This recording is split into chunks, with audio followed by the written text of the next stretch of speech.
जय हिंद everyone, welcome to Tanush Karora biology. और हम लोग अभी तक इस चैप्टर में 5 लेक्चर्स को कवर कर चुके हैं, जिनमें हम लोगों ने डिस्कवरी ऑफ सेल से लेके सेल थ्योरी से लेके प्रोकैरियोटिक यूकैरियोटिक सेल के डिफरेंस से लेके प्लांट सेल एनिमल सेल के डिफरेंस से लेके मॉडिफिकेशन ऑफ सेल एनवेलप तक कवर किया। आज का जो हमारा टॉपिक है वो है राइबोसोम्स और इंक्लूजन बॉडी। जिस तरीके से एनसीईआरटी में दिया हुआ है हम बिल्कुल वही कवर करेंगे और साथ में देखेंगे यूकैरियोटिक सेल के बारे में जिस तरीके से एनसीईआरटी में दिया गया है। तो चलिए शुरू करते हैं।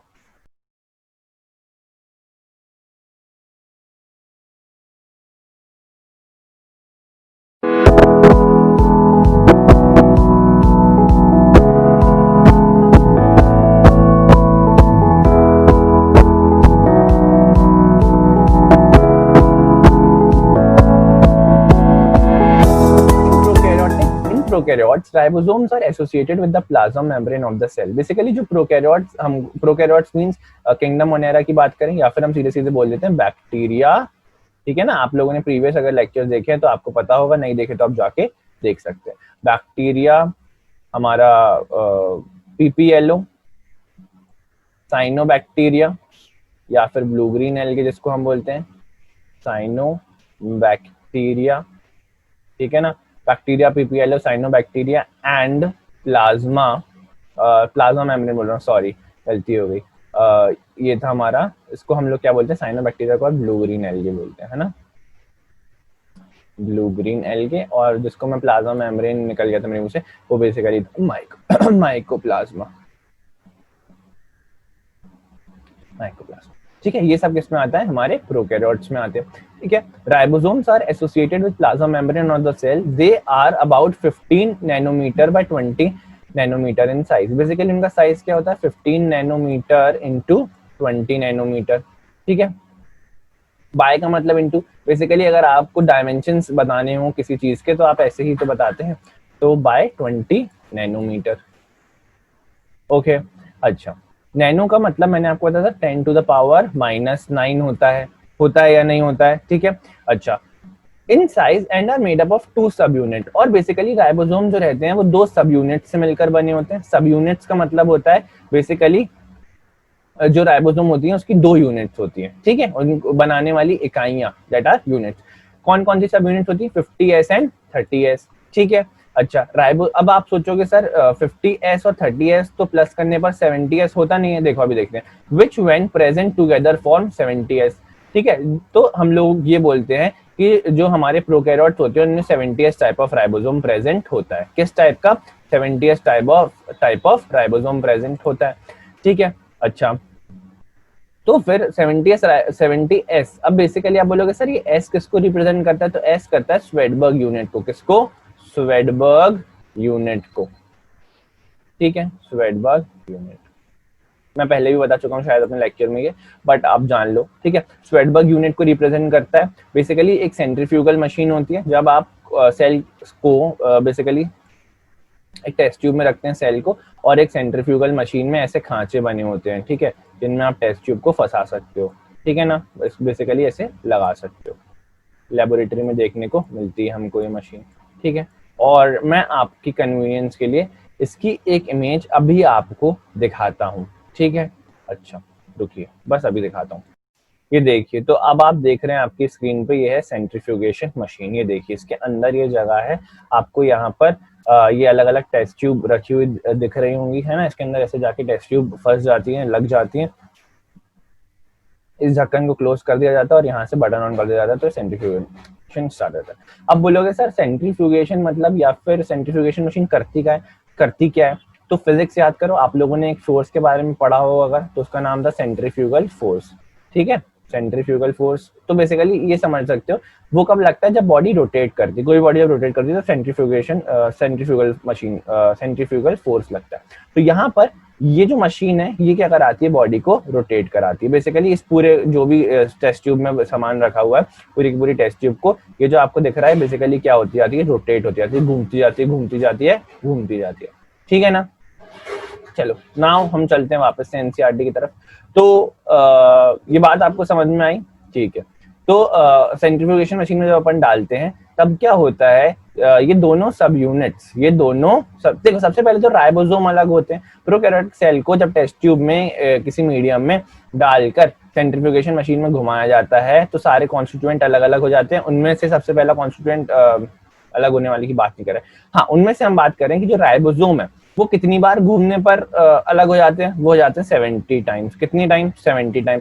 और इसको बताने वाले साइंटिस्ट, करने वाले साइंटिस्ट थे स्वेडबर्ग। कौन थे? स्वेडबर्ग, ठीक है ना। तो स्वेडबर्ग ने अपने नाम पे ही क्या यूनिट डाल दी? एस। समझ गए बात को?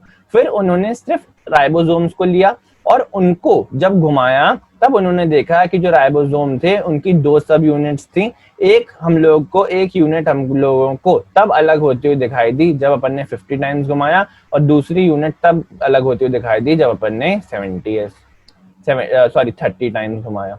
समझ गए बात को? S means Svedberg unit. तो ये बात आप हमेशा याद रखेंगे, ठीक है ना भाई। स्वेडबर्ग साइंटिस्ट ने करके देखा था, बताया था, इसलिए स्वेडबर्ग यूनिट। अगर कोई दुबे करता, राजेश ना, मान लो राजेश दुबे करता एग्जांपल के तौर पे, या बोल देते हैं एक्स दुबे करता, तो बेसिकली तो दुबे यूनिट कहलाती वो, ठीक है। या तनुष्क अरोरा ने किया होता तो अरोरा यूनिट कहलाती वो, है ना। अपने नाम के ऊपर यूनिट दी गई। चलो अच्छा आगे बढ़ते हैं। Prokaryotic ribosomes are site for protein synthesis. Basically 70th prokaryotic ribosomes. और नॉर्मली चाहे वो यूकैरियोटिक सेल की बात करें चाहे वो प्रोकैरियोटिक सेल की बात करें, राइबोसोम्स हमेशा ही क्या रहती हैं? Site of protein synthesis. ये बहुत इंपॉर्टेंट पॉइंट है, ठीक है ना। अब protein machinery of the cell is ribosome, ये बात हमेशा आप याद रखेंगे, ठीक है। अच्छा ऐसे ही ना यूकैरियोटिक सेल जब अपन पढ़ेंगे तब अपन देखेंगे यूकैरियोटिक सेल का जो राइबोसोम होता है वो होता है 80S। कैसा होता है? 80S। Eukaryotic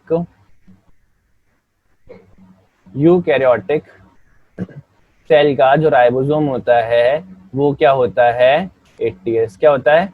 80S ribosome. एक सेकेंड, राइबोसोम अच्छे से लिख दूं, ठीक है ना। तो ये हो गया राइबोसोम। समझ गए बात को? और इसकी इसकी भी दो सब यूनिट होती हैं, एक होती है 60S और एक होती है 40S। 60S और 40S।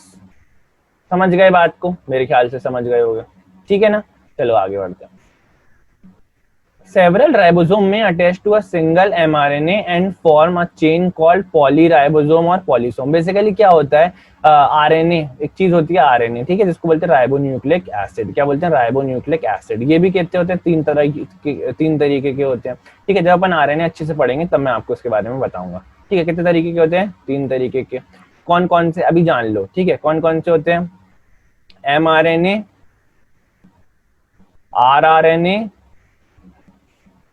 आर छोटा रहता है, बड़ा बना दिया, इसको थोड़ा छोटा कर देते हैं, आर आरएनए, और एक होता है टीआरएनए। क्या होता है? टीआरएनए, ठीक है। एमआरएनए में एम का मतलब है मैसेंजर आरएनए। क्या मतलब है? Messenger RNA. आर आरएनए में आर का मतलब है हमारा, आर का मतलब होता है राइबोसोमल आरएनए। क्या होता है? राइबोसोमल आरएनए, ठीक है। और ये क्या होता है हमारा? टीआरएनए। क्या होता है ये?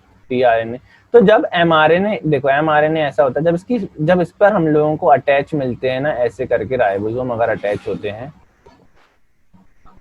ये ऐसा स्ट्रक्चर अपने को देखने को मिलता है, ठीक है ना। ये यूजुअली ऐसे हमको अटैच देखने को मिलते हैं। जो स्ट्रैंड देख रहे हो आप, बेसिकली ये जो धागे जैसा आपको दिख रहा है, ये क्या है? एमआरएनए।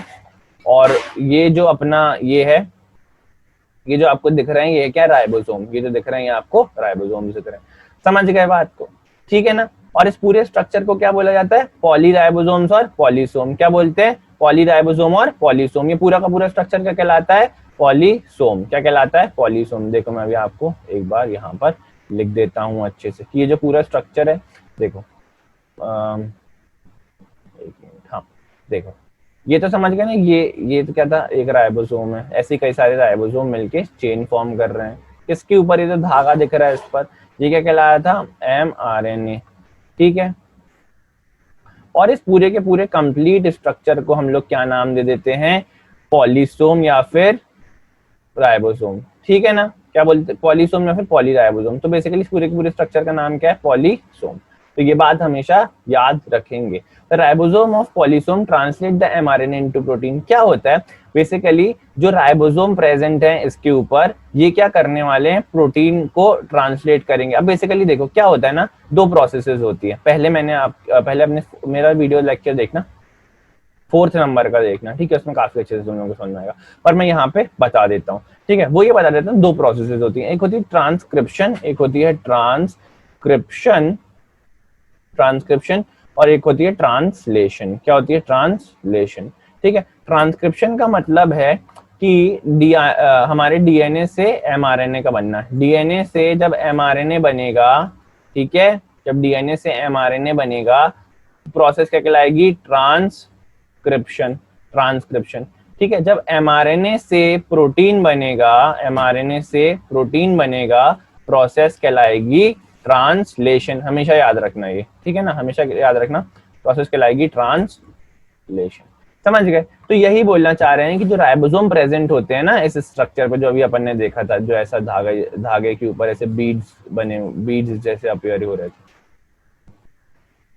ठीक है ना, ये जो स्ट्रक्चर अपन ने देखा था, ठीक है, इसको अपन ने कहा था पॉलीसोम या फिर पॉलीराइबोसोम्स। तो बेसिकली मेरी बात सुनो, तो ये जो राइबोसोम्स यहाँ पर प्रेजेंट हैं, ये इस एमआरएनए से क्या बनाने में मदद करते हैं? प्रोटीन। प्रोसेस को क्या बोलते हैं? ट्रांसलेशन। वही लिखा हुआ है ट्रांसलेट, ठीक है। अच्छा, इंक्लूजन बॉडीज। अब एक चीज आती है इंक्लूजन बॉडीज, जो हमको सिर्फ कहाँ देखने को मिलती है? प्रोकैरियोटिक सेल में। हम लोगों को यूकैरियोट्स में देखने को नहीं मिलती, ठीक है। Reserve material in prokaryotes are stored in the cytoplasm in the form of inclusion body. तो बेसिकली ये जो इंक्लूजन बॉडीज हैं, ये हैं क्या? बेसिकली रिजर्व्ड फूड मटेरियल है किसका, या फिर रिजर्व मटेरियल है किसका? प्रोकैरियोट्स का। समझ गए? These are not bound by any membrane system and lie free in the cytoplasm। Basically ये ना किसी भी मेम्ब्रेन से बाउंड नहीं रहते, ये ऐसे ही फ्रीली बिखरे रहते हैं सेल के साइटोप्लाज्म के अंदर। ये बात समझ में आ गई? मेरे ख्याल से आ गई होगी, ठीक है। अच्छा, एग्जाम्पल क्या है इसका? Phosphate Granules, cyanophycin Granules, glycogen Granules, ठीक है ना। समझ गए? ये तीन चीजें होती है। कौन कौन सी? फॉस्फेट ग्रैन्युअल, साइनोफाइसिन ग्रैन्युअल और ग्लाइकोजन ग्रैन्युअल। समझ गए बात को? Very good. Gas vacuoles are found in blue green algae and purple and green photosynthetic bacteria. देखो, गैस वैक्यूल्स भी हम लोगों को देखने को मिलते हैं, ठीक है। वो कहाँ मिलते हैं? ब्लू ग्रीन एल्गी में देखने को मिलते हैं, पर्पल और ग्रीन बैक्टीरिया में देखने को मिलते हैं, ग्रीन फोटोसिंथेटिक बैक्टीरिया में हमें देखने को मिलते हैं। तो ये बात आप याद रखेंगे। समझ गए बात को? चलो अब आगे बढ़ते हैं यूकैरियोटिक सेल्स की तरफ। Eukaryotic cells. The eukaryotes include all the protist, plants, animals and fungi. In eukaryotic cells, there is an extensive compartmentalization of cytoplasm through the presence of membrane-bound organelles. देखो, जब अपन लोग ने प्रोकैरियोट और eukaryotic cell का difference पढ़ा था, तब मैंने आप लोगों को एक चीज बताई थी कि सिंगल एन्वेलप सिस्टम देखने मिलता है प्रोकैरियोट्स में और डबल एन्वेलप सिस्टम देखने मिलता है यूकैरियोट्स में। डबल एन्वेलप का मतलब है बेसिकली, मान लो ये आपका यूकैरियोटिक सेल है, ये इसकी सबसे बाहर वाली लेयर, जिसको अपन ने बोला प्लाज्मा मेम्ब्रेन, ठीक है ना, प्लाज्मा मेम्ब्रेन। और इसके अंदर जो सेल ऑर्गेनल्स प्रेजेंट हैं वो भी हमको कैसी देखने को मिलेंगी? Membrane bound. तो हो गया ना डबल एनवेलप सिस्टम। समझ गए मेरी बात को? वही बोल रहे हैं कि हम लोगों को जो यूकैरियोटिक सेल होते हैं, कौन कौन से होते हैं? प्रोटिस्ट बेसिकली किंगडम प्रोटिस्टा से बिलोंग करने वाले, प्लांट्स और एनिमल और फिर फंजाई, ठीक है। ये सारे क्या होते हैं? यूकैरियोटिक सेल होते हैं। और इसमें हम लोगों को साइटोप्लाज्म के अंदर भी जो ऑर्गेनल्स प्रेजेंट होती है साइटोप्लाज्म के अंदर, वो भी हमको कैसी देखने को मिलती है? Membrane bound. कैसी देखने को मिलती है? Membrane bound. समझ गए? तो हम लोग इसको क्या बोलते हैं? Intercellular compartment. अब देखो, double basically membrane bound cell organelles के लिए वर्ड यूज किया जाता है, वो होता है कंपार्टमेंटलाइजेशन। क्या वर्ड यूज करता है? कंपार्टमेंटलाइजेशन। समझ गए बात को? ठीक है। अच्छा, बहुत सही। Eukaryotic cells possesses an organised nucleus with a nuclear envelope. Basically जो यूकैरियोट्स होते हैं, यूकैरियोट्स, ठीक है, उनके अंदर हम लोगों को एक वेल ऑर्गेनाइज्ड न्यूक्लियस देखने को मिलता है, जो कि घिरा होता है किससे? न्यूक्लियर एनवेलप से। In addition, eukaryotic cell have a variety of complex locomotory and cytoskeletal structure basically क्या होता है इसमें, बहुत सारे variety of complex locomotory structure present होते हैं, बेसिकली मूव करती रहती है सेल, ठीक है। अपन ने पढ़ा था ना प्रोकैरियोट और यूकैरियोटिक के डिफरेंस में कि भैया जो सेल होता है, यूकैरियोटिक सेल होता है, इसमें साइटोप्लाज्मिक स्ट्रीमिंग या फिर साइटोप्लाज्मिक मूवमेंट प्रेजेंट होता है। Cytoplasmic streaming, cytoplasmic streaming, SCREA streaming, या फिर साइटोप्लाज्मिक मूवमेंट, साइटोप्लाज्मिक मूवमेंट क्या होता है, प्रेजेंट होता है, ठीक है। वही बोलना चाह रहे, तो उनको कराने वाली स्ट्रक्चर कौन सी, साइटोस्केलेटल और माइक्रोट्यूब्यूल्स की, माइक्रोट्यूब्यूल्स भी प्रेजेंट होते हैं, ठीक है, और माइक्रोफिलामेंट्स प्रेजेंट होते हैं। अच्छा, there genetic material is organised into chromosome, साथ में जो यूकैरियोटिक सेल होते हैं, ठीक है ना, इनका जो जेनेटिक मटेरियल होता है किसमें ऑर्गेनाइज्ड होता है, किसके फॉर्म में, क्रोमोसोम के फॉर्म में, ठीक है। All eukaryotic cells are not identical, देखो प्रोकैरियोट्स तो सारे के सारे सेम थे, बट यूकैरियोटिक सेल्स अलग अलग होते हैं, समझ रहे हो बात को। अपन ने देखा भी ऐसे प्लांट और एनिमल सेल हैं, दोनों प्रोकैरियोटिक थे, फिर भी क्या है, दोनों में कई सारे डिफरेंसेस हैं कि एक में सेल वॉल प्रेजेंट है, एक में सेल वॉल एब्सेंट है, समझ रहे हैं बात को, एक में सेल वॉल प्रेजेंट है, एक में सेल वॉल एब्सेंट है। और क्या क्या डिफरेंसेस थे, एक में हमारा जो था डीएनए रेप्लिकेशन के लिए वो प्रेजेंट था, सेंट्रोमियर प्रेजेंट था, सेंट्रोमियर बोल रहा हूँ यार, वो प्रेजेंट था ना, कौन सी ऑर्गेनल प्रेजेंट थी, ठीक है, आपको आपने पढ़ा होगा, ठीक है ना, तो को बता दो क्या प्रेजेंट होता है, सेंट्रियोल्स, वही मैं कंफ्यूज हो गया था, सेंट्रोमियर हम हो जाता है कभी कभी, एक से नाम है ना, तो सेंट्रियोल्स क्या प्रेजेंट है, सेंट्रियोल्स, ये बात आप याद रखेंगे।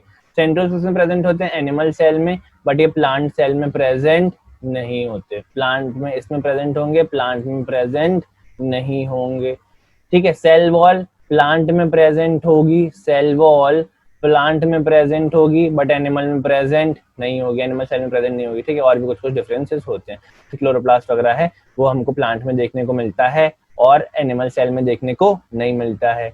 वैक्यूल एनिमल सेल में बहुत छोटे होते हैं और एक दो से नंबर से थोड़े ज्यादा हो सकते हैं, या होंगे तो ज्यादा प्रेजेंट होंगे, और छोटे छोटे होंगे, नहीं होंगे तो फिर नहीं होंगे, ठीक है, छोटे बड़े कोई नहीं होंगे। और जो हमारा प्लांट सेल होता है उसमें हम लोगों को क्या देखने को मिलता है, हम लोगों को बड़े देखने को मिलते हैं, सेंट्रल वैक्यूल बोलते हैं, बिकॉज सेंट्रली प्लेस्ड होता है, ठीक है। अभी हम आगे देखेंगे एनसीईआरटी में भी जो डिफरेंस है वो भी, चलो ठीक है, ये सब समझ गए, very good. All eukaryotic cells are not identical. Plant or animal cells are different. As former, the possess cell wall, plastids and large central vacuole which are absent in the animal. यही बोला जा रहा है ना, देखो जो plant cell है वहां पर आपको क्या देखने को मिलेगा, सेल वॉल देखने को मिलेगी, ठीक है, और आपको लार्ज वैक्यूल देखने को मिलेगा, प्लास्टिड देखने को मिलेगा, बट एनिमल सेल में ये सब कुछ क्या होगा, एब्सेंट होगा, ठीक है। On the other hand animal cell have centrioles which are absent in almost all plant cell, वही बात कर रहे थे इतनी देर से, सेंट्रियोल प्रेजेंट होते हैं एनिमल सेल में, जो कि एब्सेंट है किसके अंदर, पूरे के पूरे प्लांट सेल में, ठीक है। बढ़ जाऊं आगे चलो ठीक है, बढ़ जाता हूं। ये देखो अब आप देख रहे हो बिल्कुल एनसीईआरटी की इमेज, बिकॉज एनसीईआरटी खुली हुई है एनसीईआरटी की इमेज, ठीक है, प्लांट और एनिमल सेल की। देखो ये आपको काय का डायग्राम दिख रहा है, यहाँ ये आपको दिख रहा है एनिमल सेल का, किसका दिख रहा है, ये एक सॉरी ये नीचे वाला दिख रहा है आपको एनिमल सेल का, ऊपर वाला दिख रहा है प्लांट सेल का, ठीक है। अच्छा, अब रीजन क्या है ऊपर वाले में एनिमल सेल का, सॉरी प्लांट सेल का होने का, बिकॉज यहाँ पे क्या प्रेजेंट है, सेल वॉल, क्या प्रेजेंट है, सेल वॉल। चलो तो अब अपन एक मिनट जरा देखते हैं प्लांट और एनिमल सेल में डिफरेंस एक बार और। देखो यहाँ पे राइबोसोम प्रेजेंट है, यहाँ माइटोकॉन्ड्रिया प्रेजेंट है, सेल वॉल प्रेजेंट है, सेल वॉल के बीच में भी एक लेयर प्रेजेंट है जिसको हम क्या बोलते हैं, मिडिल लैमेला, पढ़ाया है ये मैंने आपको, ठीक है। अच्छा, अभी और डिटेल में भी पढ़ेंगे अपन मिडिल लैमेला। फिर क्या है ये वैक्यूल, ये है प्लाज्मा मेम्ब्रेन, ये है न्यूक्लियर एनवेलप, ठीक है, न्यूक्लियस के बाहर वाली लेयर है न्यूक्लियर एनवेलप, ये है गोल्जी अपैरेटस, ये जो स्ट्रक्चर आपको दिख रहा है, ठीक है। ये बीच न्यूक्लियस के अंदर भी एक स्ट्रक्चर प्रेजेंट होता है, ये प्रेजेंट है, इसको हम क्या बोलते हैं, न्यूक्लियोलस, और ये पूरा स्ट्रक्चर क्या है, न्यूक्लियस। समझ गए बात को, हाँ या ना। ये देखो ये क्या है, क्लोरोप्लास्ट, देखो यहाँ क्लोरोप्लास्ट दिख रहा है आपको, यहाँ दिख रहा है, यहाँ दिख रहा है, यहाँ दिख रहा है, ठीक है। ये आपको एनिमल सेल में देखने को नहीं मिलेगा। देखो एंडोप्लाज्मिक रेटिकुलम, ये है smooth endoplasmic reticulum, that is SER बोलते हैं इसको अपन। लेक्चर नंबर 4 देखना, आपका बहुत फायदा होगा, ठीक है ना, बहुत कुछ बताया गया उसमें, SER। और आपको देखो रफ एंडोप्लाज्मिक देखने को मिल रही है, rough endoplasmic reticulum, that is RER, ठीक है भैया। है ना। और क्या देखने मिल रहा है, लाइसोसोम देखने मिल रहा है, plasmodesmata, basically connection between cell, दो सेल को कनेक्ट करने वाली, प्लांट सेल में दो सेल के बीच में कनेक्शन स्टैब्लिश करने वाली क्या चीज होती है, प्लाज्मोडेस्माटा। ये बात आप याद रखना, प्लाज्मोडेस्माटा का क्या काम होता है, दो सेल के बीच में कनेक्शन स्टैब्लिश करेगी, ट्रांसफर ऑफ मटेरियल करेगी, ट्रांसफर ऑफ मैसेज करेगी। समझ गए। ये देखो, ये आपको दिख रहा है माइक्रोट्यूब्यूल, ये देखो ये है पेरोक्सिसोम। ठीक है, सबको अपन डिटेल में पढ़ेंगे। और ये जो जिसमें सारा सब कुछ प्रेजेंट है, दैट इज साइटोप्लाज्म, उसको हम क्या बोलते हैं, साइटोप्लाज्म। समझ गए बात को, बढ़ जाएं आगे, चलो ठीक है। अब अपन देखते हैं एनिमल सेल को। एनिमल सेल की खास बात क्या होगी, वहां पे आपको सेल मेम्ब्रेन देखने को मिलेगी खाली, वहां पे आपको सेल वॉल देखने को नहीं मिलेगी। ठीक है, ये देखो, ये है हमारा सेल वॉल। देखो मैं आपको दिखाता हूँ, वो सेल वॉल तो होगी नहीं यहाँ पे। ये जो आपको ये स्ट्रक्चर दिख रहा है ना, सीधे सीधे क्या है, प्लाज्मा मेम्ब्रेन या फिर सेल मेम्ब्रेन, प्लाज्मा मेम्ब्रेन या फिर सेल मेम्ब्रेन, और इसको ही हम क्या बोलते हैं, सेल मेम्ब्रेन। ठीक है, आ रही है बात समझ, है ना। ठीक है, एक सेकेंड रुको, मैं इसको क्लियर कर दूं। अब इसके बाद अपन और स्ट्रक्चर देखते हैं में क्या क्या प्रेजेंट है। देखो, ऊपर आपको माइक्रोवेलाई नहीं दिख रहे हैं, बेसिकली प्लांट सेल में माइक्रोवेलाई नहीं दिख रहा है, बट एनिमल सेल में माइक्रोवेलाई दिख रहे हैं। ये देखो, ये है ना, बेसिकली माइक्रो बोलोगे सर माइक्रोवेलाई का क्या काम होता है, तो बेसिकली एब्जॉर्प्शन के लिए एरिया बढ़ा देती है। एक सेकंड, हाँ, अरे यार, हाँ, अब रुको एक सेकंड बस।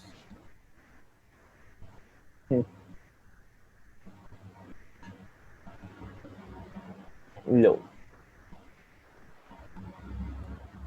देखो पूरा का पूरा आपको एनिमल सेल अब दिख रहा होगा, दिख रहा है ना। ये देखो क्या दिख रहा है यहाँ पे, माइक्रोवेलाई दिख रहा है। माइक्रोवेलाई बेसिकली क्या इंक्रीज करता है, सरफेस एरिया इंक्रीज कर देता है। क्या करता है, सरफेस एरिया इंक्रीज कर देता है, जो कि एनिमल सेल में प्रेजेंट होता है, प्लांट सेल में प्रेजेंट नहीं होता। ये देखो प्लाज्मा मेम्ब्रेन लिखिए, सेंट्रियोल यहाँ प्रेजेंट है, ऊपर हमको देखने नहीं मिल रहा था। पेरोक्सिसोम यहाँ भी प्रेजेंट है, वहां भी प्रेजेंट था। ठीक है, न्यूक्लियस तो दोनों जगह ही होगा भाई, न्यूक्लियस बहुत इंपॉर्टेंट है। साइटोप्लाज्म तो भाई है, इसमें साइटोप्लाज्म तो आपको प्रोकैरियोट्स में भी देखने को मिलता है।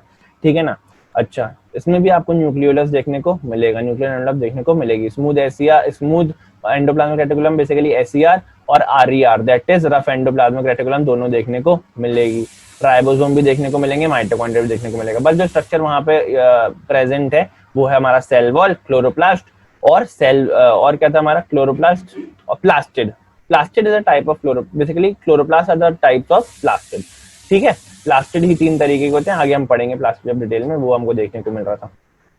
लेकिन हम लोगों को एनिमल सेल में ऐसा कुछ भी स्ट्रक्चर देखने को नहीं मिल रहा। ठीक है, तो यूकैरियोटिक सेल कैसी होती है, सारी की सारी यूकैरियोटिक सेल एक सी नहीं होती, उनमें भी क्या होती है, डिफरेंसेस होते हैं। ठीक है, चलो एक बार साइज को बड़ा कर लिया जाए। Let us look at individual organelles to understand their structure and functions. Basically अपन डिफरेंट ऑर्गेनल्स के बारे में देखेंगे ताकि हम उनका स्ट्रक्चर और फंक्शन अच्छे से समझ सकें। ठीक है, तो नेक्स्ट क्लास में हम लोग स्टार्ट करेंगे सेल मेम्ब्रेन से। किससे, सेल मेम्ब्रेन से, है ना। सेल मेम्ब्रेन को अच्छे से हम लोग डिटेल में देखने वाले हैं। ठीक है, तो सेल मेम्ब्रेन अगली क्लास का टॉपिक है हमारा, उसके बाद सेल वॉल को देखेंगे, फिर सेल वॉल में भी बहुत सारी चीजें हम लोग पढ़ेंगे। तो मेहनत करते रहो यार, पढ़ाई करते रहो, और हम लोग मिलेंगे अब अगली क्लास में। ठीक है, तब तक के लिए बाय बाय, टेक केयर। और यार अपनी मम्मी पापा से प्यार करते रहो, और अगर तुम लोगों को मेरी वीडियोस अच्छे लग रहे हों, मैं और कंटेंट लेके आता रहूंगा, वो तो वैसे भी लेके आता रहूंगा। ठीक है, और चैनल को सब्सक्राइब कर लेना। ठीक है, और बेल आइकन को दबा देना। और अगर कोई भी डाउट होता है कहीं पर भी, तो आप अपना रिव्यू कमेंट सेक्शन में डाल दिया करो। ठीक है, रिव्यू भी डाल सकते हो, साथ में कोई भी डाउट हो तो वो भी पूछ सकते हो। और यार शेयर करो अपने दोस्तों के साथ में, ताकि उनका भी भला हो, सबका भला होना चाहिए, है ना। Sharing is caring. चलो बाय बाय, टेक केयर।